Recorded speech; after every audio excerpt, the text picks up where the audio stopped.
आज इस वीडियो में हम स्टैटिस्टिक्स चैप्टर 14 क्लास 10th की बात करने जा रहे हैं। स्टैटिस्टिक्स को हिंदी में हम कह देते हैं सांख्यिकी।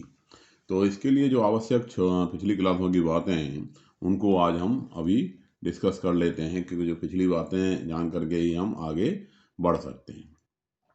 इसमें हमने जो 9th क्लास में पढ़ा था थोड़ा उसको भी रिवाइज कर लेते हैं, और किस तरह से क्या क्या चीज़ें हैं, क्या क्या टर्म्स हैं, उनका भी डिस्कशन हम कर लेते हैं।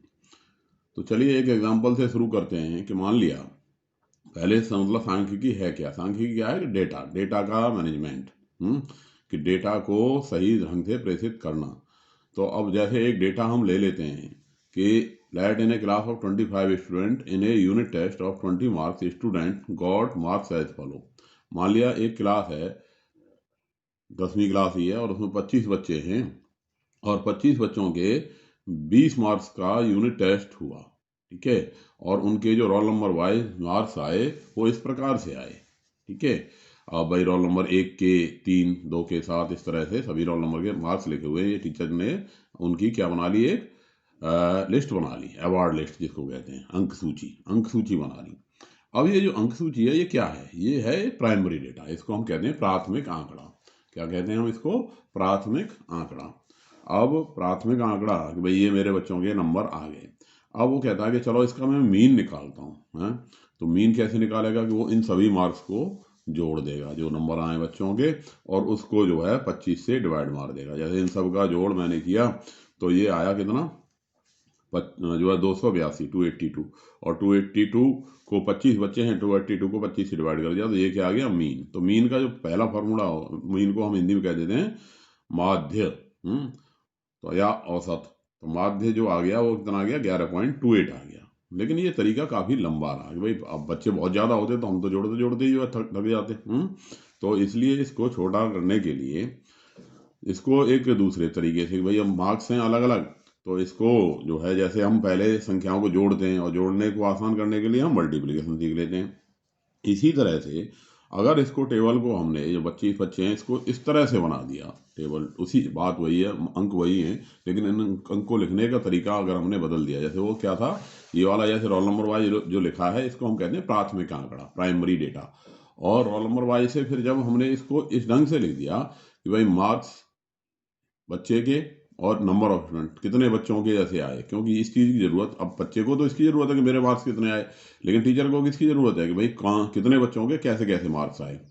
और वो अपने में सुधार के लिए, अपने पढ़ाने के तरीके में सुधार के लिए उन सब चीज़ों का यूज करेगा। तो जाहिर सी बात है कि उसने आंकड़े को अब ऐसे लिख लिया है, अनग्रुप डेटा की फॉर्म में।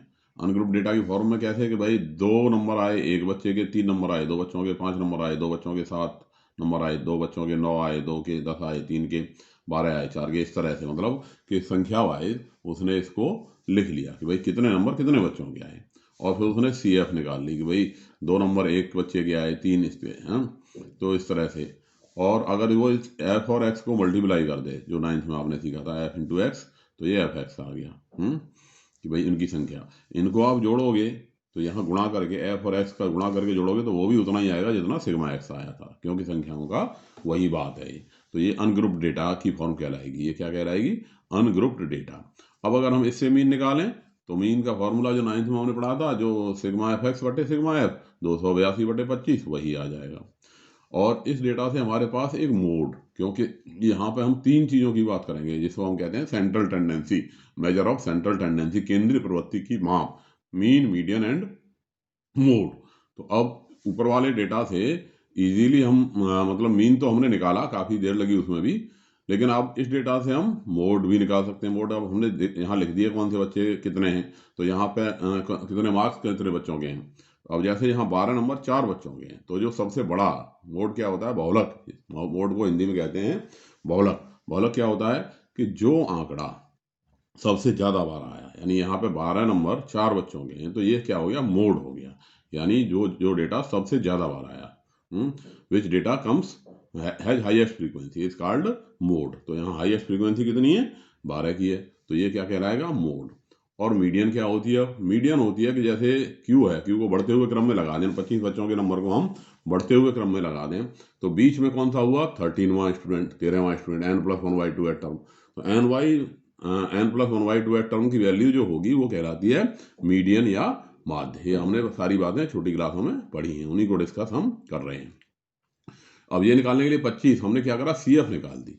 CF का डेटा बन गया, तो मीडियन कितनी होगी? n+1/2 एट टर्म, यानी 25 + 1 26, यानी 13वां टर्म। अब 13वां टर्म निकालने का तरीका क्या है? 13वां टर्म जो आएगा वो 16 से जस्ट नीचे है, तो 16 से नीचे यहाँ हम देख लेंगे, ये हमारा मीडियन ग्रुप हो गया, तो यानी वो हो गया 12। CF से हम कैलकुलेट कर देंगे, तो ये क्या आ गया? 12। तो यानी मीडियन कितनी आ गई? 12 आ गई। तो इस तरह से मीन मीडियन मोड हमने इस टेबल की मदद से इजीली निकाल दिए। वो तो क्या था हमारे पास? प्राइमरी डेटा, ये बन गया अनग्रुप्ड डेटा। अब यहाँ पे जो 10th में बात आएगी, अनग्रुप्ड से हम ग्रुप्ड की ओर चलेंगे, क्योंकि अब ये संख्या थोड़ी थी तो हमने ऐसे लिख लिया, लेकिन संख्या जब बहुत ज़्यादा हो, बड़ी हो, पूरे स्कूल का रिजल्ट हो, तो फिर उसको हमें बांटने में जो है डेटा को फिर जो है थोड़ा सा और छोटा करेंगे, तो फिर वो कहलाएगा क्या? Grouped data. अब जैसे ये टेबल 3 जो मैंने बना दी, वही मार्क्स हैं, इसको मैंने इस तरह से कर दिया कि भाई 0 से 5 कितने बच्चों के, 5 से 10 कितने बच्चों के, 10 से 15 कितने बच्चों के, 15 से 20 कितने बच्चों के, और 20 से 25 कितने बच्चों के। इनको हमने क्या बना दिया? ग्रुप्स बना दिया। इस ग्रुप्स को हम क्या कहते हैं? क्लास इंटरवल, वर्ग अंतराल, हिंदी में कह देते हैं वर्ग अंतराल। और ये उसकी फ्रीक्वेंसी f बारंबारता। क्लास मार्क के लिए हम क्या करते हैं? क्लास मार्क वर्ग चिन्ह है, छोटी क्लास में पढ़ा होगा, ये सारी बातें मैं क्लियर कर दे रहा हूँ आपको, जो छोटी क्लासों में आपने पढ़ी है। तो वर्ग चिन्ह क्या होता है कि इन दोनों को, इसे कहते हैं हम लोअर लिमिट और इसको अपर लिमिट। लोअर यानी निम्न सीमा, और ऊपर वाली को अपर लिमिट, यानी जैसे 5, इस 0 से 5 इस वर्ग की लोअर लिमिट, यानी निम्न सीमा होगी इसकी 0, और ऊपरी सीमा होगी, उच्च सीमा होगी इसकी 5, और इसका जो वर्ग चिन्ह हुआ वो इन दोनों को जोड़ करके आधा। तो 5 में 0 जोड़ा 5, 5 का आधा कितना हो गया? 2.5। ऐसे ही 5 और 10 में जोड़ा, 5 को 10 में जोड़ा कितना हो गया? 15, 15 का हाफ किया, देन 7.5। ऐसे ही 10 एंड 15 दोनों को जोड़ा, 25, 25 का आधा 12.5। 15 + 20 दोनों को जोड़ा, 35, 35 से कितना आ गया? 17.5। ऐसे ही 20 को 25 में जोड़ा, 45, 45 का हाफ आ गया 22.5। ठीक है ना? तो ये कहलाता है क्लास मार्क या वर्ग चिन्ह। इसको हम x से डिनोट कर देते हैं, और इसको FI से, XI भी बोल देते हैं इसको, मतलब इसको F से डिनोट कर दो, या FI का मतलब इंडेक्स हो गया, हाँ, ये सूची हो गई FI की। ये क्या होगी? XI, यानी इसकी सूची हो गई XI। और ये क्या बन गया? FI इंटू में XI। अब अगर हम इसको वर्ग चिन्ह को इससे मल्टीप्लाई करें तो FI XI बन गया। और ये CF बनाना चाहें तो CF कैसे बनती है? जैसे 3 का 3 आ गया, 3 में 6 जुड़ेगा, 3 और 6 9, 9 में 9 जुड़ेगा 18, 18 और 5 23, 23 और 2 25, ये CF बन जाती है। यहाँ मैं आपको ये बताना चाह रहा हूँ कि अगर हमने उसी डेटा को ग्रुप डेटा में चेंज कर दिया, तो जो मेजर ऑफ सेंट्रल टेंडेंसी है, यानी केंद्रीय प्रवृत्ति की माप है, उसको हम कैसे निकालते हैं, किन किन फॉर्मूला का प्रयोग करके निकालते हैं, तो वो जरा डिस्कस कर लेते हैं। तो measure of central tendency, Hindi में हम इसे कहते हैं केंद्रीय प्रवृत्ति की माप। अब यहाँ पे केंद्रीय प्रवृत्तियां 3 है हमारे पास। एक मीन को हम हिंदी में कहते हैं माध्य या औसत। दूसरी है मोड, और मोड को हम कह लेते हैं बहुलक। और मीडियन को कह देते हैं माध्यक या माध्यक। कई जगह, कई किताबों में माध्यक लिख रहा है, यहाँ हमारी NCERT में माध्यक लिख रहा है, यूपी की किताबों में माध्यक का लिख रहा है। तो दोनों ही परमिटेड हैं। माध्यक लिखोगे तब भी वो मीडियन है, अंग्रेजी एक ही है दोनों की। अब यहाँ पे मीन का फॉर्मूला, यानी माध्य का फॉर्मूला सिग्मा FX बटे सिग्मा है। ये आपने निकाला 297.5/25 है, 297.5/25, दैट इज 11.9 आ गया। ऐसे ही मीडियन का जो फॉर्मूला होता है वो 10th में जो हम पढ़ेंगे, अभी इन सबको डिस्कस करेंगे कहाँ से आए, कैसे आए, और कैसे क्या प्रयोग होना है। लेकिन फिलहाल अभी जरा फॉर्मूले को समझते हुए, जो 10th में दे रखे हैं कि जो ग्रुप डेटा के लिए जो फॉर्मूले हमें यूज करने हैं और जिसके जरिए मीन मीडियन मोड निकालने हैं, उनको थोड़ा सा समझ लेते हैं। तो जैसे मीडियन, अब मीडियन का फॉर्मूला है हमारे पास L + n/2 - CF बटे में F इंटू में H। यहाँ पे क्या क्या होता है? L होती है मीडियन ग्रुप की माध्यक वर्ग की निम्न सीमा। माध्यक वर्ग क्या होता है? जैसे इसमें टोटल आंकड़ा कितना है? 25, 25। तो 25 का आधा यानी 12.5। n/2। अब 12.5 जिस CF के जस्ट बिलो है, तो किसके जस्ट बिलो है? वो 18 के जस्ट बिलो है। उस वर्ग की ये जो लोअर लिमिट है ये कहलाएगी क्या? L। और n/2 हो जाएगा 25/2। n क्योंकि टोटल CF के बराबर होगा 25 हो गया, तो 25 का आधा 12.5। और CF होती है इससे ऊपर वाले की कम्युलेटिव फ्रीक्वेंसी, संचयी बारंबारता। CF को हम हिंदी में क्या कहते हैं? CF को हिंदी में कहते हैं हम संचयी बारंबारता। संचयी बारंबारता।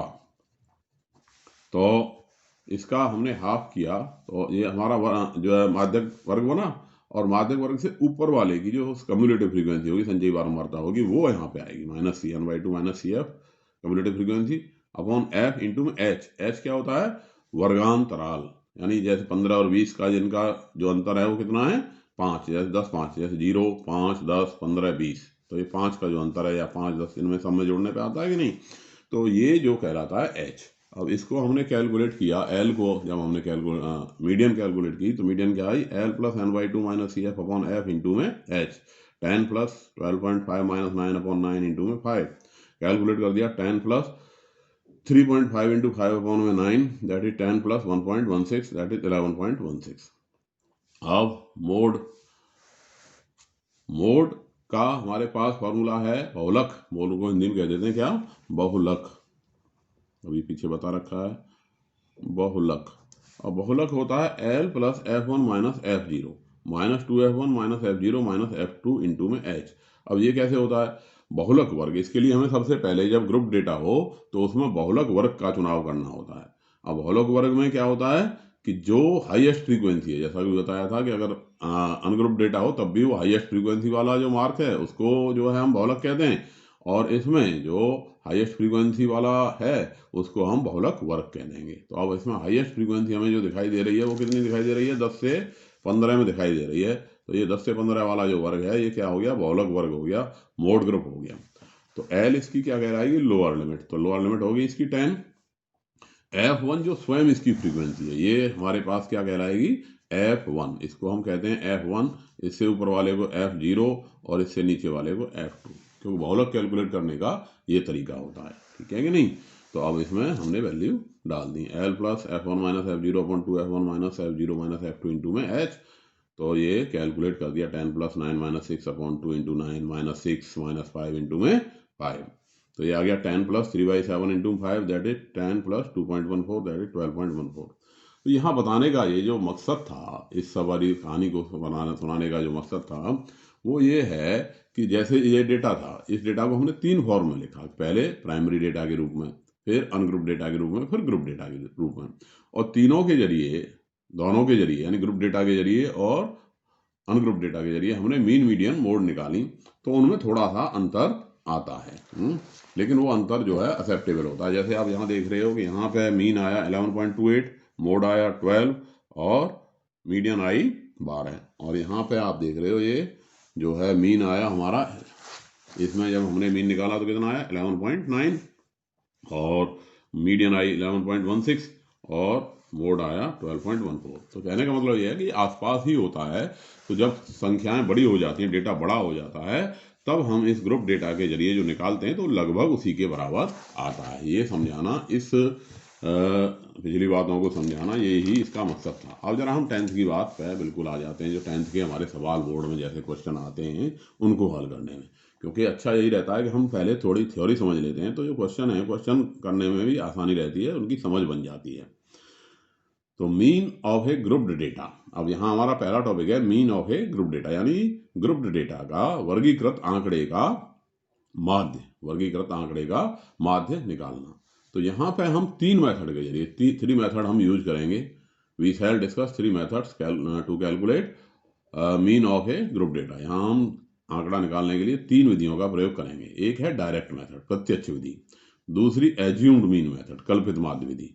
तीसरी है स्टेप डेविएशन मेथड। पद, कुछ जगह पे पद विचलन लिख रहा है, कुछ जगह पग विचलन लिख रहा है, दोनों ही ठीक है। स्टेप डेविएशन मेथड, अंग्रेजी एक ही है।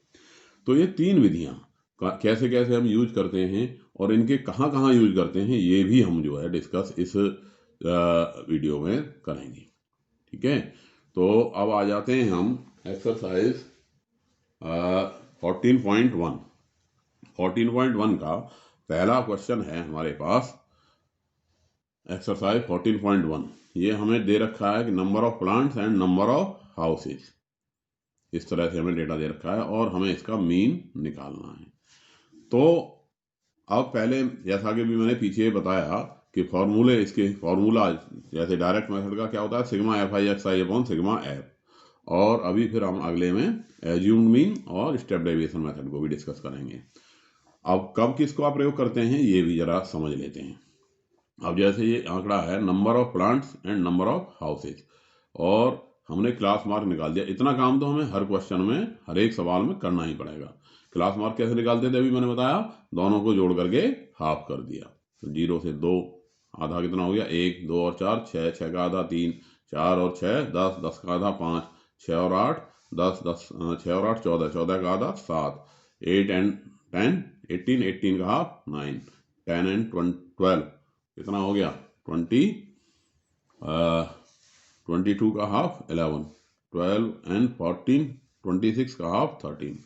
अब इसको यहाँ पे हमें सीधा सीधा एफ आई एक्स आई, अब यहाँ क्योंकि संख्या बहुत बड़ी नहीं है, हम इजीली इनका गुणा करके इनको हम जोड़ सकते हैं। तो ऐसी जगह पे फिर हम जो है क्या कर लेते हैं, हम यूज कर लेते हैं डायरेक्ट मेथड। क्योंकि यहाँ पे भाई इसको हम सीधे सीधे मल्टीप्लाई करते हैं, 1 गुणा 1 1 हो गया, 2 3 6 हो गया, 5 गुणा 1 5 हो गया, 5 7 35 हो गया, 6 9 54 हो गया, 2 गुणा 11 22 हो गया, 3 गुणा 13 39 हो गया। तो sigma F x, sigma F x, sigma का मतलब जोड़। अब जैसे सिग्मा एफ आई कितना हुआ, 1 और 2 3, 3 और 1 4, 4 और 5 9, 9 और 6 15, 15 2 17 और 3 20। सिग्मा एफ आई हमारे पास आ गया 20, यानी 20 लोगों का आंकड़ा था। और सिग्मा एफ एक्स जोड़ने पे इसे हमने प्लस किया तो 162 आ गया। तो मीन नंबर ऑफ प्लांट्स पर हाउस तो कितना आ गया, sigma F I X I upon में सिग्मा एफ आई। तो इसका जो मीन आ गया वो आ गया 162 अपॉन 20, दैट इज 8.1। तो यहाँ पे हमने डायरेक्ट मेथड को यूज किया। क्यों यूज किया, क्योंकि यहाँ पे एफ और एक्स बहुत बड़े नहीं थे, हम इनको इजीली मल्टीप्लाई करके इन्हें हम जोड़ सकते थे। तो जहाँ पे हमारा आंकड़ा इस प्रकार का हो कि जब एफ और एक्स की वैल्यू बहुत बड़ी नहीं हो, जिनको हम इजीली मल्टीप्लाई कर सकें, क्योंकि हमें पेपर में जो है कैलकुलेटर परमिटेड नहीं है। आप कहोगे कि हम तो कैलकुलेटर से कर लेंगे, तो यहाँ कैलकुलेटर, ये जो हम सारी मैथ पढ़ रहे हैं यहाँ पे अभी कैलकुलेटर परमिटेड नहीं होता। तो यहाँ पे हमें जो मेथड उसी हिसाब से चूज करना है कि हमें दिमाग उसी से करना है, मतलब विदाउट कैलकुलेटर करना है। तो इस प्रकार से हमारे पास ये इसकी वैल्यू आ गई। और यहाँ हमने कौन सा मेथड यूज किया, डायरेक्ट मेथड। अच्छा जी, अब दूसरा क्वेश्चन है। दूसरा क्वेश्चन क्या कह रहा है, डेली वेजेज इन रुपीज हैं। कुछ मजदूर हैं, वर्कर्स हैं, उनके डेली वेजेज यानी उनकी जो डेली वेज मिलता है, रोजाना जो पैसे मिलते हैं, एक दिन एक दिहाड़ी के जो पैसे मिलते हैं वो इस तरह से हैं कि 500 से 520 12 लोगों को मिलते हैं, 520 से 540 14 लोगों को, 540 से 560 8 लोगों को, 560 से 580 6 और 580 से 610। तो जैसा कि मैंने बताया इतना तो हमें सब में करना पड़ेगा। एक्स आई हमने निकाल दिया, तो दोनों को जोड़ करके 500 प्लस 500, 500 से 520 का दोनों को जोड़ करके हाफ 510। ऐसे ही अच्छा इसमें ऐसे भी कर सकते हो आप कि भाई ये जोड़ दिया और ये इक्वल है, तो ये जो डिफरेंस है इसको जोड़ते चले जाओ। जैसे 510 में 20 जोड़ दिया, ये डिफरेंस सबका बराबर है ना, बराबर है। तो 510 में हमने 20 जोड़ा 530 आ गया, फिर 20 जोड़ा 550 आ गया, फिर जोड़ा 20 570 आ गया, फिर जोड़ा 20 590 आ गया। या इन दोनों को जोड़ के हाफ कर लो, बात एक ही है। दोनों तरीके से हम कर सकते हैं। अब अगर हम इनका मल्टीप्लाई करके, जैसे अभी डायरेक्ट मेथड था कि भाई मल्टीप्लाई करके जोड़ें, तो ये संख्या काफ़ी बड़ी हो जाएगी। मल्टीप्लाई में हमें काफ़ी जो है मल्टीप्लाई करके जोड़ने में हमें काफ़ी टाइम लग जाएगा। तो हम अब इसे यहाँ एज्यूम्ड मीन मेथड से कर रहे हैं, कल्पित माध्य विधि, इसे हिंदी में कह देते हैं कल्पित माध्य विधि की मदद से इस क्वेश्चन को कर रहे हैं। और ये कल्पित माध्य विधि कैसे आई ये भी मैं आपको ये क्वेश्चन करने के बाद बताता हूँ कि ये कैसे, इसका ये जो है डेरिवेशन क्या है। क्लियर।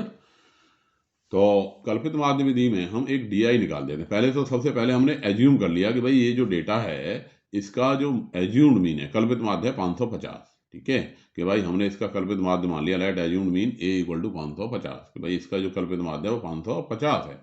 अब DI यानी डिफरेंस, कि DI की वैल्यू होगी XI माइनस A, यानी 550 को में घटाना है इस XI में से। तो 510 माइनस 550 कितना आ गया, माइनस का 40। 550 530 माइनस 550 क्या आ गया, माइनस का 20, ये 0 आ गया। और 570 में से 550 घटा कितना आ गया, 20 आ गया। 590 में से 550 आ गया, 40 आ गया। अब F I into D I, यानी इसका और इसका मल्टीप्लाई कर दिया। अब क्यों किया ये मैं अभी बताऊंगा आपको। 12 से 40 माइनस 480 आ गया। 14 को माइनस 20 से माइनस 280 आ गया। 8 का 0 से 0 हो गया। 6 का 20 से 120 हो गया। 10 का 40 से 400 हो गया। और सिग्मा एफ आई डी आई, तो इसमें प्लस वाले हो गए हमारे पास 120 और 400 कितने हो गए, 520। और माइनस वाले इन दोनों का जोड़ हो गया 0। 8 8 16 का 6, यहाँ से 1 4 और 2 6 और 1 7, माइनस 760 प्लस 520 माइनस 240। तो ये आ गया माइनस 240। कौन आ गया, सिग्मा एफ आई डी आई। इस तरह से इनको कर लेते हैं। अब जैसा कि मीन का formula A plus sigma F I D I upon sigma F I, तो ए आ गया 550 और plus sigma F I D I minus 240 बटे 50 कितना आ गया, माइनस का 4.8, तो ये आ गया माइनस 545.20। अब ये फॉर्मूला आया कहाँ से, आप जरा इस बात को, ये तो क्वेश्चन करना तो बहुत आसान हो गया हमारे पास कि भाई इस क्वेश्चन करने में तो सीधा मीन एक्स बार से हम नोट करते हैं mean equal to A plus sigma F I D I upon sigma F I. अब ए जो माना था assumed mean 550, sigma F I D I कितनी आई थी, माइनस 240 बटे 50। तो इसको जो है कैलकुलेट करके हमने आंसर निकाल दिया। तो इसे यूज करना तो बिल्कुल आसान है। अब ये सवाल आता है, कई बार बच्चे सोचते हैं ये A plus sigma F I D I upon sigma F I आया कहाँ से। तो इसका जरा हम देख लेते हैं कि आया कहाँ से, कैसे आया। डी आई में हमने क्या किया था भाई, अब जरा देख लो, how we get this formula. इस फॉर्मूला में कैसे प्राप्त हुआ, जो मतलब बच्चे थोड़ा ज़्यादा जिनकी रुचि है मैथ में वो समझ सकते हैं, बाकी जो केवल बेसिक पढ़ रहे हैं बेसिक वाले इस चीज़ को छोड़ दें, उनको इसकी ज़रूरत नहीं है। जो स्टैंडर्ड लेकर के थोड़ा आगे मैथ में ज़्यादा अच्छा करना चाहते हैं वो सारी चीज़ों को समझते हुए आगे बढ़ें, क्योंकि जब मैथ समझ बन जाती है तभी हमारा आउटपुट अच्छा आता है। तो जरा ये फार्मूला आया कहाँ से, जो बेसिक वाले बच्चे हैं वो केवल फार्मूले की मदद से सवाल करने सीख लें, और जो स्टैंडर्ड वाले बच्चे हैं वो इनके प्रूफ भी कहाँ से आए, क्योंकि नेक्स्ट क्लासों में हायर क्लासों में जब वो मैथ पढ़ेंगे तो इन सब को समझने में आसानी रहेगी उन्हें। तो how we get this formula, हमें ये फार्मूला आया कहाँ से भाई। डी आई हमने पहले क्या किया कि भाई इस डेटा का मीन मान लिया कि भाई इसका लगभग इतना है, कि भाई इसका, जैसे हमने इस ऊपर दिए गए डेटा में हमने एज्यूम क्या कर लिया कि एज्यूम कितना है इसका 550, लेकिन वास्तव में निकल के कितना आया 545.20। तो यानी जो अप्रोक्सीमेटेड हो सकता है, यानी जो लगभग बीच में है, हम उसको एज्यूम कर लेते हैं कि ये इसका मीन है। अब इसी के जरिए हम बता देंगे आया कैसे, और लेकिन वास्तविक मीन निकल के कितना आया, एक्स बार की वैल्यू कितनी आई 544.20। तो ये इस फॉर्मूले की मदद से आया। अब ये कैसे बना, जरा इसको समझ लेते हैं, इसके प्रूफ को देख लेते हैं कैसे आया। हमने इसमें क्या किया, D I equal to X I minus A, यानी एक्स आई में से ए को, जो एज्यूम्ड मीन को हमने घटाया। अब अगर इस डिफरेंस का हम मीन निकाल दें, मीन ऑफ द डिफरेंस, तो मीन ऑफ द डिफरेंस क्या होगा, डी बार से हमने नोट कर दिया sigma F I D I upon sigma F I होगा। मीन ऑफ दी बार, क्यों मीन हम किसी भी चीज का निकाल सकते हैं। अब यहाँ पे हम मीन किसका निकालना है, जो डिफरेंस है उसका मीन हम कैलकुलेट कर रहे हैं। तो डी बार क्या आ गया, sigma F I D I upon sigma F I.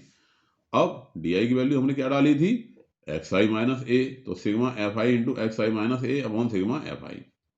अब इसका मल्टीप्लाई हुआ, क्या बन गया, sigma F I X I minus sigma F I into A upon में सिग्मा एफ आई। अब सिग्मा एफ आई से इसे दोनों को अलग अलग लिख दिया, जैसे 3 प्लस 5 बटे 7 लिख रहा हो तो 3 बटे 5 जमा में 5 बटे 7 भी लिख सकते हो कि नहीं।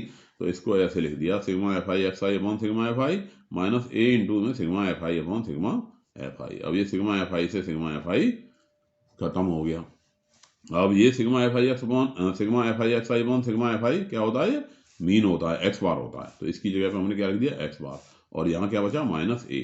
तो इसका मतलब एक्स बार इक्वल टू क्या हो गया, ए प्लस डी बार। और डी बार की वैल्यू हमने क्या ली थी, A plus sigma F I D I upon sigma F I.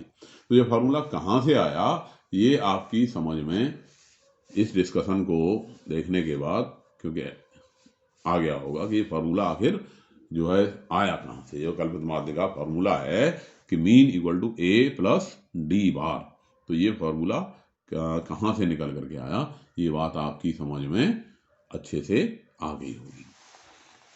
अब तीसरा क्वेश्चन जो दे रखा है वो जरा देख लीजिए।